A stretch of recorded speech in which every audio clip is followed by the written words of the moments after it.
தொடர்ந்து நம்ம போர் நிலவரங்களை பார்த்துட்டு இருக்கோம். இப்போ வந்திருக்கக்கூடிய சில முக்கியமான தகவலை ஒரு தொகுப்பா பார்க்கலாம். அதுக்கு முன்னாடி ஒரு முக்கியமான விஷயம், உங்களுக்கு பிஎஃப் அமௌண்ட் எடுக்கிறதுல சிரமம் இருந்தால் இவங்கள தொடர்பு கொள்ளுங்க.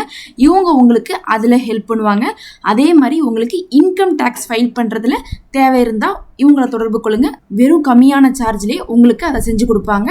இப்போ நம்ம வீடியோக்குள்ளே போகலாம். முதல் விஷயமே இன்னைக்கு வந்து பாத்தீங்கன்னா, பிரிட்டனுடைய கடல்சார் கண்காணிப்பு நிறுவனம் இன்னைக்கு என்ன சொல்லியிருக்காங்கன்னா, கடல்ல அதாவது ஹார்மோஸ் பகுதியில போயிட்டு வரக்கூடிய கப்பலுடைய எண்ணிக்கை ரொம்ப குறைவா இருக்கு, நாங்க கண்காணிச்சுட்டு தான் இருக்கோம். ஆனா ட்ரம்ப் என்ன சொல்லிட்டு இருக்காருன்னா, எங்க பேச்ச ஈரான் ஏத்துக்கிட்டாங்க, ஹார்மோஸ் திறந்து விடப்பட்டிருக்கு, அங்க எந்த பயமும் இல்ல, யார் வேணா போலாம் வரலாம், அதெல்லாம் உங்களுக்கு ஒரு தட்டுப்பாடும் இல்லைன்னு சொல்லிட்டு இருக்கிறதுலாம் பொய் தான், நாங்க கண்காணிச்சுட்டு இருக்கோம்னு சொல்லிட்டு பிரிட்டனே இன்னைக்கு தகவல் கொடுத்திருக்காங்க. அப்படின்னா ஈரானை பொறுத்தளவுக்கு ஹார்மோஸை இன்னும் கையில தான் வச்சிருக்காங்க. அவங்களுடைய நிபந்தனைகளுக்கு ஒத்து வராத வரையும் அதை திறந்து விட மாட்டோம் அப்படிங்கிறதுல அவங்க உறுதியா தான் இருக்கிறாங்கன்னு தெரியுது. அப்ப ட்ரம்ப் அப்பப்ப சொல்லக்கூடிய விஷயம் எல்லாம் வந்து பாத்தீங்கன்னா வெறும் அவங்களுடைய அரசியல் லாபத்துக்காக. ஏன்னா அங்க ஒரு எலெக்ஷன் வரப்போகுது. இப்பவே வந்து பாத்தீங்கன்னா எதிர்கட்சி வந்து ஸ்கோர் பண்ணிட்டு இருக்காங்க.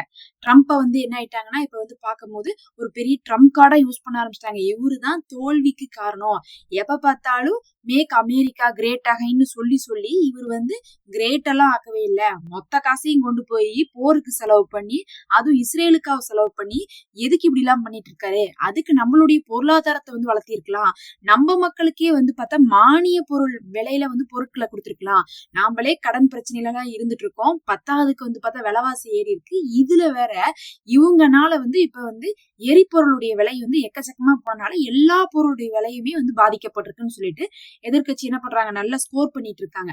ட்ரம்ப்புடைய கட்சி ரொம்ப அடி வாங்கிட்டு இருக்கிறதுனால அப்பப்ப அவர் என்ன பண்ணிட்டு இருக்காருன்னா, அப்படிலாம் ஒண்ணும் கிடையாது, ஹார்மோஸ்லாம் திறந்தா இருக்குது அப்படின்னு சொல்லிட்டு இருக்காரு. யாரு போய் பார்க்க போறா அப்படிங்கக்கூடிய நம்பிக்கையில அவர் சொல்லிட்டு இருக்காரு. ஆனா பிரிட்டனுடைய கடல்சார் கண்காணிப்பு நிறுவனம் இன்னைக்கு வந்து சொல்லுது அப்படிலாம் இல்ல, அங்க போகவே மாட்டேங்குது, நாளுக்கு நாள் குறைஞ்சிட்டு இருக்குது. அதாவது வந்து 100 கணக்கா போயிட்டு இருந்துச்சு, அப்புறம் 50ன்னு வந்துச்சு, அப்புறம் 20ன்னு வந்துச்சு. இப்ப எல்லாம் போகும்போதே பார்த்தா வெறும் பேருக்கு தான் அங்க போயிட்டு வருது. அங்க போயிட்டு வரதே வந்து பலதும் வந்து ஈரானுடைய பர்மிஷன்ல தான் வந்து என்ன ஆயிட்டு போயிட்டு இருக்கு. சிலதுதான் வந்து ஏதோ ஒண்ணு ஏமாத்தி 1-2 எஸ்கேப் ஆயிருதோ தவிர, அப்படி எஸ்கேப் ஆலான்னு போய் நிறைய வந்து பார்த்தா தாக்குதலுக்கும் உள்ளாயிருக்கு அப்படிங்கறத பிரிட்டன் நிறுவனம் வந்து சொல்லியிருக்காங்க. இன்னும் ஹார்மோஸ் வந்து பாத்தீங்கன்னா நிறைய கட்டுப்பாட்டோட தான் வந்து செயல்பட்டு இருக்கு அப்படிங்கிறது தெரிய வருது. அடுத்து பாகிஸ்தான் வந்து நம்ம நேற்றே சொல்லியிருந்தோம், ஈரான்ல இருக்கக்கூடிய அராச்சி அவர்களையும் கலிபாஃப் அவர்களையும் வந்து பேச்சுவார்த்தை கலைச்சிருந்தாங்கன்ட்டு. இன்னைக்கு வந்து பாகிஸ்தான் அதை எப்படி சொல்றாங்கன்னு பாத்தீங்கன்னா, இது அமெரிக்காவுடைய ஒரு கட்டளைன்னு தான் சொன்னோம்.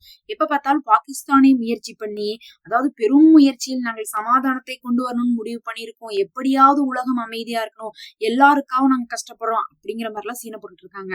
ஆக்சுவலா அமெரிக்கா வந்து பாத்தீங்கன்னா பாகிஸ்தானை வந்து போய் பேசுன்னு சொன்னா அவங்க பேசுறாங்க, பேச வேணாம்னு சொன்னா அவங்க பேசாம இருக்காங்க. ஆனா வந்து இவங்க எப்படி காட்டுறாங்கன்னா, அமெரிக்கா பேச சொல்லிச்சுன்னு சொன்னாவே அமெரிக்கா இறங்கி வந்த மாதிரி ஆயிரும், பேச்சுவார்த்தையில நம்ம விட்டு தரணும் அப்படிங்கிறதுக்காக நாங்க சொல்லி நீ பேசல, நீயா பேசுற அப்படின்னு வந்து சொல்லி வச்சிருக்காங்க. அதனால பாகிஸ்தான் வந்து அப்பப்ப வந்து நாங்க தான் பேசுறோம், எங்களுக்கு தான் இந்த உலகத்தின் மீது அக்கறை இருக்கு, அமைதிப்படுத்தியே ஆகணும் அப்படிங்கிற மாதிரி வந்து பாகிஸ்தான் சொல்லிட்டு இருக்காங்க. மறுபக்கம் நாங்க அமெரிக்காட்ட சொன்னோம்னா அமெரிக்கா ஒத்துக்கிட்டாங்க அப்படிங்கிறாங்க.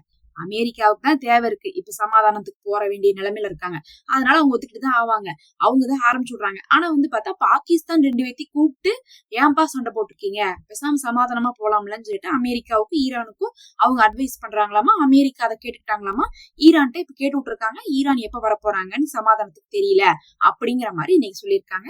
இதை வந்து ஒரு தடவை 2 தடவை இல்ல, இந்த 4 மாசத்துல ஒரு 6-7 தடவை அந்த மாதிரியான சமாதான பேச்சுவார்த்தை நேருக்கு நேர் போய் அப்புறம் அப்படியே என்ன ஆயிடுச்சு, அப்படியே வந்து முடியாம போயிருக்கு. இவங்க வந்து பேச்சுவார்த்தைக்கு போவாங்க அமெரிக்கா ஒரு பக்கம், அப்புறம் பின்னாடியா வந்து பார்த்தா ஏதாவது ஒரு வழியில போய் அட்டாக் பண்ணுவாங்க.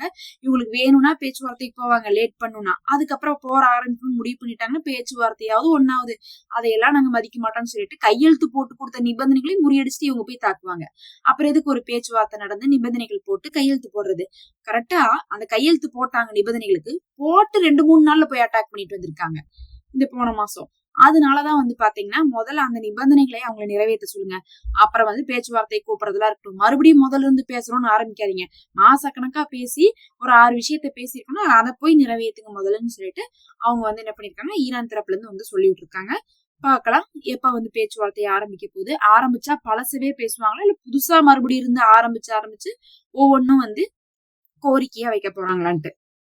அடுத்து வந்து பாத்தீங்கன்னா முஜிதபா கொமேனி அவர்கள். அவர் வந்து பாத்தீங்கன்னா ராணுவ தளபதிகளை எல்லாம் இன்னைக்கு நியமிச்சிருக்காங்க.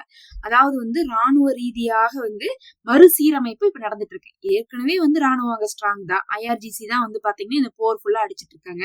4 மாசமா போர் ஆரம்பிச்சதே இந்த இடத்துலன்னு பார்த்தா ஆயத்துல்லா கொமேனி அவர்களை தாக்கி அவர் இறந்ததுக்கு பிறகுதான் போரே ஆரம்பிக்குது. எப்படி வந்து நஸ்ருல்லாவை தாக்கிட்டு அங்க லெபனான்ல ஆரம்பிச்சாங்களோ அதே மாதிரிதான் ஆயத்துல்லா கொமேனி அவர்களை தாக்கிட்டு தான் இங்க வந்து ஆரம்பிச்சாங்க. ஆரம்பிச்ச நாள்ல இருந்து 4 மாசமா IRGC வந்து சிறப்பா தான் வந்து திகழ்ந்து கொண்டு இருக்காங்க. இருந்தாலும் மறுசீரமைப்பு பண்றாங்க. எதுக்காகனா அடுத்து மறுபடியும் போர் வரப்போகுது. அமெரிக்காலாம் வந்து சமாதானத்துக்கு வரமாட்டான். சும்மா வந்து அவன் டைம் எடுத்துட்டு இருக்கான்.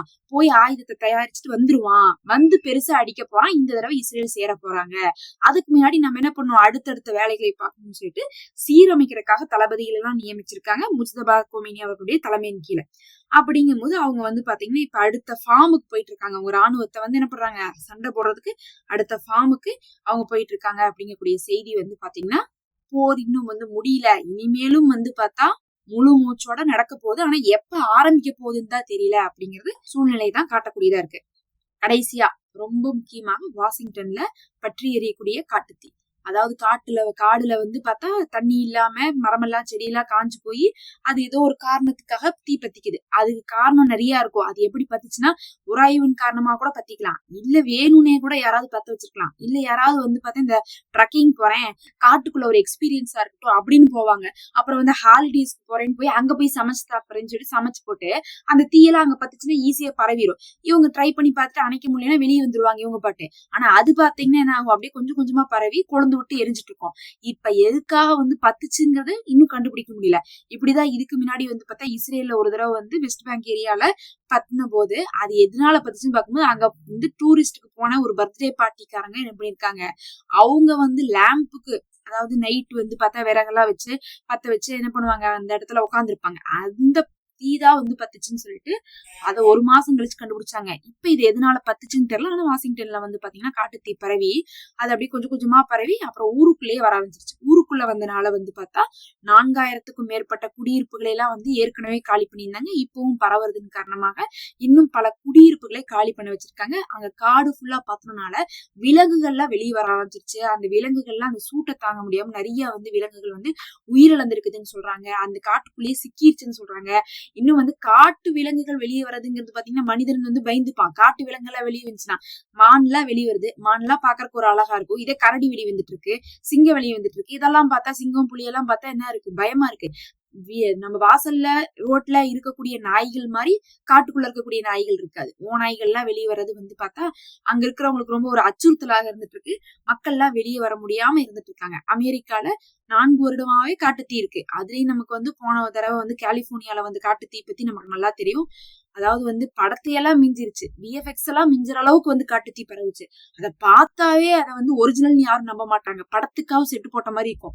அந்த அளவுக்கு வந்து பாத்தீங்கன்னா ஹாலிவுட்டே வந்து பத்தி எரிஞ்சு.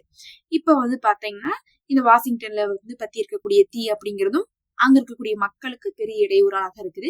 இவங்க எல்லா நாட்டுக்கும் கெடுதல் செய்யறாங்க. இவங்களுக்கு வந்து பாத்தீங்கன்னா இயற்கை வந்து கெடுதல் செய்யுது. இது இப்போது அமெரிக்கால இருந்து வரக்கூடிய நிலவரமாக இருக்கு. நம்ம அடுத்த ஒரு காணொலியில சந்திப்போம்.